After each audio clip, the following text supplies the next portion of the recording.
It's hard for a rose to grow from concrete because there's no soil. I want to be that rose that stayed there and built a garden in the concrete.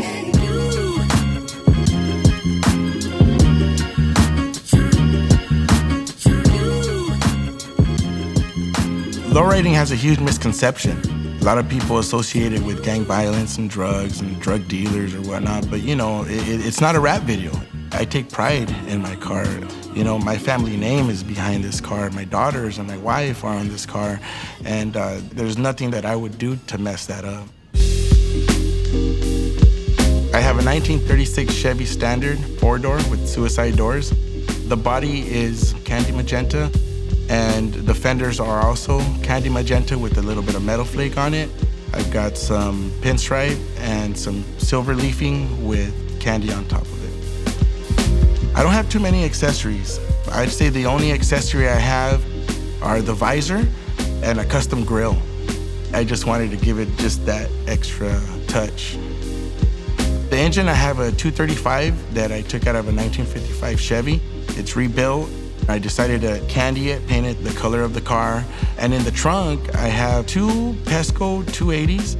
They're also known as the Screaming Mimis.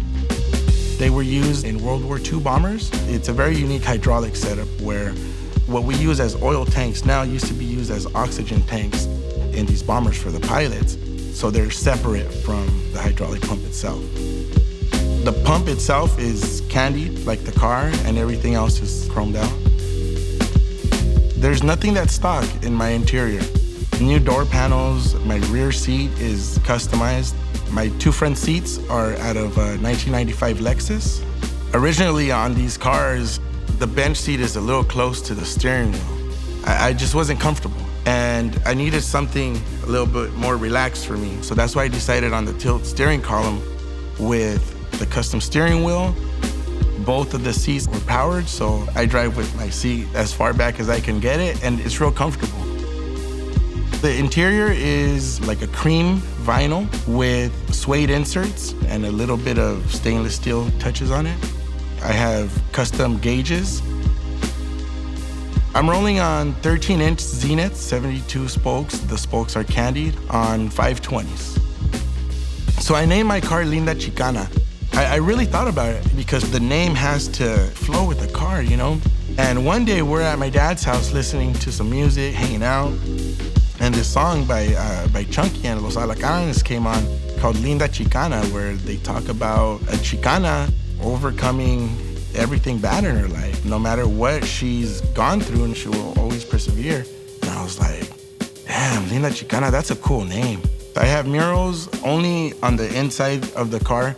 I have Aztec work, Mayan work, a little bit of Toltec designs on there for the murals.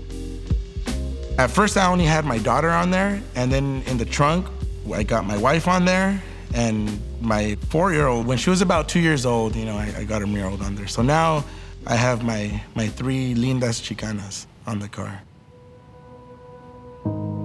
So I was born and raised in South San Diego in the community of Del Sol. I come from a family of 5. I have an older brother who's a year and a half older than I am, and a sister who's 5 years younger than I am. My parents divorced when I was 21 years old, and I didn't really know how to take it. It was a little rough time, you know, emotionally, but eventually, you know, I got out of that. My father was born in San Diego, mainly raised in Tijuana. My grandparents wanted him to have an education here in the United States because financially, this is where the money's at. So he'd go from elementary school to elementary school, and he never found a home for school. So he dropped out and he started working, and he started a business with his compadre, and then so now he's a subcontractor for a recycling company. My mom was born in Tijuana and moved to where my grandmother was from. It's this little pueblito in Nayarit, the town of El Rosario. And they moved back there when my mom was, I think, 5 or 6 years old because her father left the family.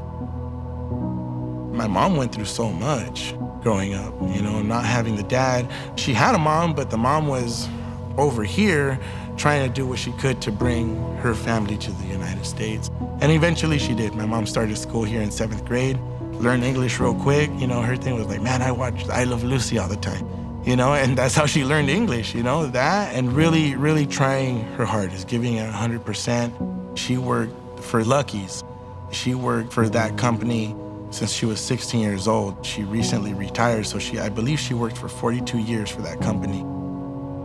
I mean, my mother was a great mother. There's no complaints, but there are baseball games that I wish she attended. You know, she'd miss going to birthday parties with us. I don't hold that against her at all because she was doing what she was doing to raise our family, but she did miss a lot. To me, they're successful people. You know, both my parents taught me you have to give it 100%. You have to know who you are. You have to know where you came from. Know your parents' story, know your grandparents' story. If you can know your great-grandparents' story, even better. But you have to know your roots, right? They're like, you have to know who you are, you have to carry your name with pride. You know, everything that you do, whether it's good or bad, it's gonna reflect on us, on your grandparents, and on your great-grandparents. Straight out of high school, I didn't know that I wanted to become a teacher. I knew I wanted to work with teens, and I knew I wanted to help teens. I just didn't know how. I had a great connection with 2 teachers, you know, Mr. Gonzalez and Mr. Arriaga. They're like, when you're ready, when you finish college, you're gonna start subbing for us. And when you finish your teaching credential, we're gonna hook you up with a job right here. I got my teaching credential and, you know, there was a vacancy. So I started subbing, and I wanna say within 2 weeks, they were like, all right, man, we're gonna send you to the district if you want this job. And I ended up working at the high school where I graduated. So I teach high school history at Southwest High School in South San Diego. So I teach social sciences, which is in 9th grade, you have geography, 10th grade, world history, then you have US history, and then the seniors, government and economics. So I teach all of those classes. There is a lot of misconceptions of teachers too. You know, a lot of people think they're just there for the paycheck. It's easy money. Oh man, you're on vacation all the time. We hear all that negative stuff, you know? But I wish people gave us more of a chance. I wish people would visit schools more. You know, I always encourage my parents, like, man, come in, see how I teach your kids. I don't wanna just call you when your kid's in trouble. I want you to come see how I teach. I want you to laugh with me and my students, you know, because that's part of how I teach. You know, I love cracking jokes. There's never a dull moment, whether it's me or my students, you know? Like, it's tough being a teenager with all the peer pressure, with social media, with all the stuff that's going on, mental illness. It's tough being a teen. You know, you see a lot of kids, and it's hard to make personal connections, personal relationships with these kids, which is what I wanted to do. And that's what led me to be a teacher. If I could have one-to-one contact with kids every day for that whole school year, then to me, I was gonna make a bigger impact that way. These kids, they go through so much. I mean, they're almost like your children, you know? They come in, you see their face, and I'm like, what's going on, mijo? What's going on, mijo? And then they'll just spill it all out, you know? The hardest part about my job is not bringing my work home with me. It can get emotional. I mean, a lot of the times my wife, she's the kindergarten teacher, and that's what we talk about. And giving each other advice, like, what should I do with this kid? What should I tell this kid with what they're going through? Just because I'm so attached to these kids. There's so many different things that I love about lowriding.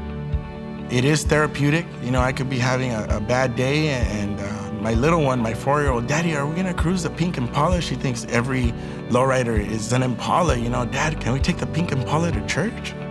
For me, that's the beauty in it. Being able to put my family in my car, go for a cruise, listen to some music. You know, my wife and I kind of touch elbows when we're bumping some oldies or some old school, and my girls are like in the back just jamming. You know, I'm like, see, this is beautiful. I knew that down the road I wanted to have a little family. A lot of the times what I had observed after college when I started teaching, you know, just talking to coworkers where they live, and they live in the fancier neighborhood. because to them, they quote unquote made it, you know? And I was like, well, I think I made it too. We decided to stay in the community where I grew up in. For me, it was just kind of to show people that like, you can go to college, you can have a profession, and you can still live in the neighborhood. I want to represent my neighborhood in a positive way. For me, it's trying to get people who are successful to stay in those communities. I want to be that rose that stayed there and built a garden in the concrete. My name is Juan Carillo.